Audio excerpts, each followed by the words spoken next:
Selamat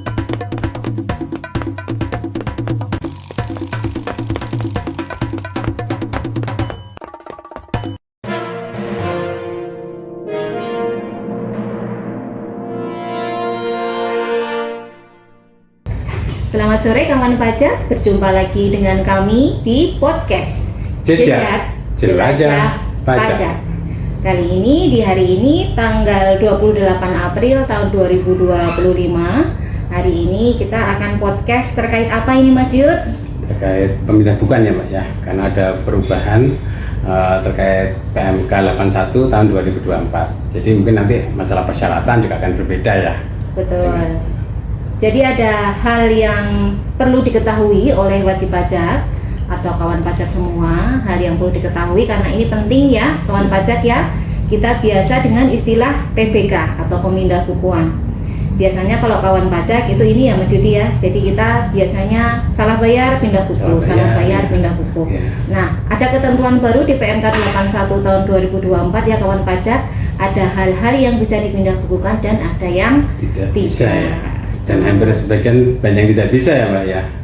Ini mungkin perlu diketahui oleh kawan-kawan pajak. Iya, betul. Apa saja yang bisa dipindah bukukan kawan pajak ini terkait dengan hal-hal yang baru.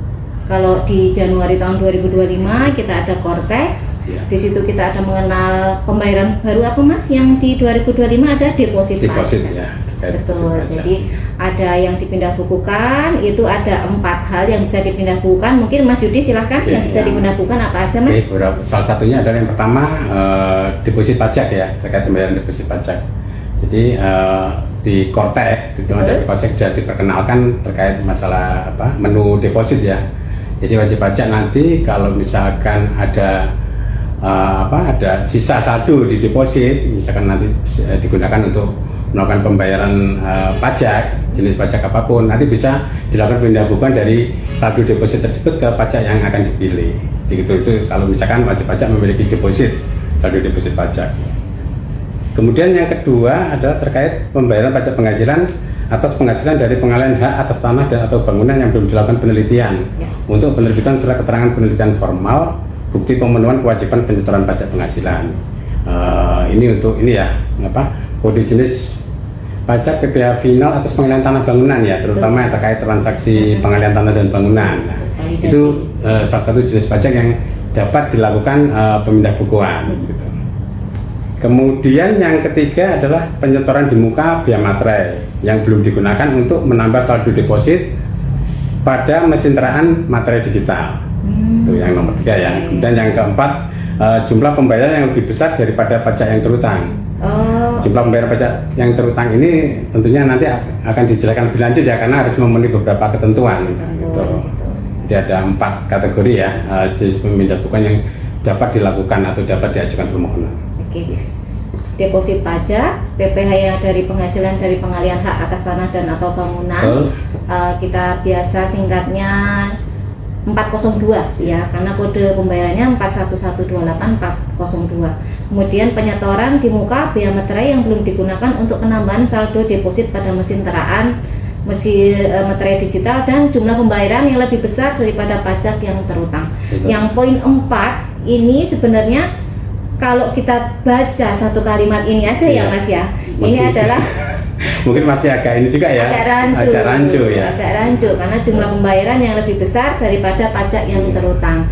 Kawan pajak jangan berpikir lah itu sudah dibilang pembayaran yang lebih besar daripada pajak yang terutang, tapi ini masih dibatasi lagi ya kawan pajak ya. Tidak semua jenis pajak itu bisa dipindah bukukan seperti yang kami sebutkan di awal. Nah, untuk apa aja yang lebih besar daripada pajak yang terutang ini juga sudah diatur dalam pasal 109 PMK 81 tahun 2024. Jadi pemindah bukuan atas jumlah pembayaran yang lebih besar daripada pajak yang terutang itu apa aja sih? Itu adalah yang pertama adalah pembayaran melalui surat setoran pajak ya, yang kedudukannya dipersamakan dengan faktur pajak yang tidak dapat dikreditkan ya. Jadi dia tidak dapat dikreditkan sesuai dengan ketentuan pasal 9 ayat 8 Undang-Undang PPN. Di antaranya yaitu adalah penyerahan BKP atau JKP yang tidak berhubungan langsung dengan kegiatan usaha atau juga perolehan atau pemanfaatan BKP/JKP yang faktur pajaknya tidak memenuhi ketentuan. Intinya seperti itu ya kawan pajak ya. Kemudian selanjutnya adalah pembayaran atas penyetoran bea materai atau pembayaran untuk penyetoran bea materai dalam rangka pendistribusian materai elektronik kepada badan usaha yang bekerjasama dengan Perusahaan Umum Percetakan Uang Republik Indonesia. Ini berarti Peruri ya Mas. Untuk melaksanakan pendistribusian materai elektronik dan penjualan materai tempel yang dilakukan oleh PT Pos Indonesia ya. Kemudian juga pembayaran pajak yang kode billingnya diterbitkan oleh sistem billing selain yang diadministrasikan Direktorat Jenderal Pajak. Kemudian pembayaran pajak yang dianggap sebagai penyampaian SPT itu juga tidak dapat. Kemudian pembayaran pajak sebagai satu kesatuan dengan penyampaian SPT atau pembayaran pajak yang sudah diperhitungkan dengan surat tagihan pajak, surat ketetapan pajak kurang bayar, kemudian surat ketetapan pajak PBB, surat tagihan pajak bangunan, dan SPPT atau surat keputusan pembetulan yang menyebabkan jumlah pajak yang masih harus dibayar itu bertambah. Ini termasuk juga keputusan persetujuan bersama, putusan banding, serta putusan peninjauan kembali. Ini ya. Jadi tadi dibilang pembayaran yang lebih besar daripada pajak yang terutang, tapi ini dibatasi, yaitu dibatasi tidak termasuk, tidak dapat diajukan dalam hal tadi yang dipersamakan dengan faktur pajak. Kemudian ini pembayaran yang pajak yang dianggap sebagai penyampaian SPT massa. Ini contohnya apa ini Mas? Ya, misalkan kalau wajib pajak misalkan melakukan pembayaran pajak, ternyata perhitungannya mungkin lebih besar ya, lebih besar dari pajak yang jatuh terutang, dia udah terlanjur bayar misalnya. Itu kelebihannya itu tidak bisa dilakukan permohonan pemindahan bukuan. Nah, jadi jika kawan pajak di SPT-nya ada kelebihan pembayaran, itu tidak bisa diajukan pemindahan bukuan. Ini sesuai dengan klausul di sini ya, pasal 109 ayat 3 huruf E. Pembayaran sebagai satu kesatuan dengan penyampaian SPT. Kalau untuk pembayaran pajak yang dianggap sebagai penyampaian SPT itu dicontohkannya adalah pembayaran PPh final atas omset. Final peredaran buku tertentu ya. Kode 420 atau juga angsuran PPh pasal 25 itu juga tidak bisa diajukan pemindah bukuan. Jadi kalau kawan pajak kita cermati lagi, tidak semua hal itu bisa diajukan. Jadi kalau lebih gampangnya biasanya kita mengingat yang bisa diajukan apa? PPh pengalian tanah dan bangunan. Biasanya kita yang paling sering itu ya. Karena yang sering di KPP Grogol Petamburan itu pemindah bukuan untuk saat ini yang masih bisa diproses adalah yang PPh atas pengalian hak atas tanah dan atau bangunan. Kodenya 41128 402. Sebenarnya juga wajib pajak bisa mencoba sendiri ya, karena untuk permohonan PPK kan sudah bisa dilakukan melalui Kortex. Kalau misalkan pajak yang dipilih di situ tidak ada di daftar daftar menu ya, menu pilihan pemindah bukuannya, berarti memang itu salah satunya tidak bisa. Salah satu yang sudah tidak bisa dilakukan. Jadi pemindah bukuan itu wajib pajak, itu kawan pajak itu ada yang atas permohonan wajib pajak dan juga atas jabatan. Nah, kalau jabatan karena sesuai namanya dia adalah jabatan, maka tidak perlu diajukan permohonan oleh wajib pajak. Di antaranya mungkin dapat kita infokan ya, yaitu bukti PPK yang terdapat kesalahan dalam penerbitan. Ya tentu saja kalau kita menerbitkan bukti pemindah bukuan yang salah, kita secara jabatan juga dapat membetulkan secara jabatan. Kemudian berdasarkan data dan informasi perlu dilakukan pemindah bukuan, itu juga bisa dilakukan secara jabatan.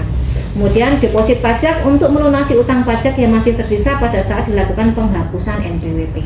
Jadi saat dia melakukan penghapusan NPWP, dia masih punya deposit, untuk melunasi utang pajak. Oh dia punya utang pajak, tapi dia juga punya deposit. Tapi orang ini nantinya NPWP-nya akan hilang.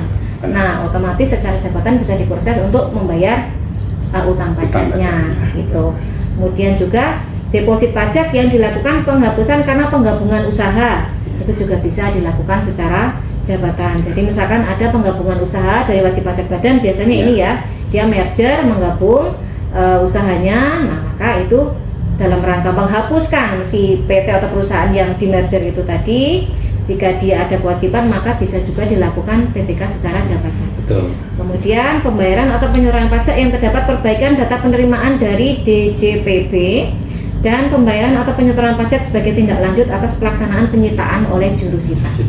Nah, berarti ini masuknya ke ranah tindakan penagih ya. Jadi kalau memang masih ada penyetoran pajak sebagai tindak lanjut kegiatan penyitaan oleh jurusita, maka itu pemindahan bukuannya bisa dilakukan secara jabatan oleh si petugasnya, gitu ya.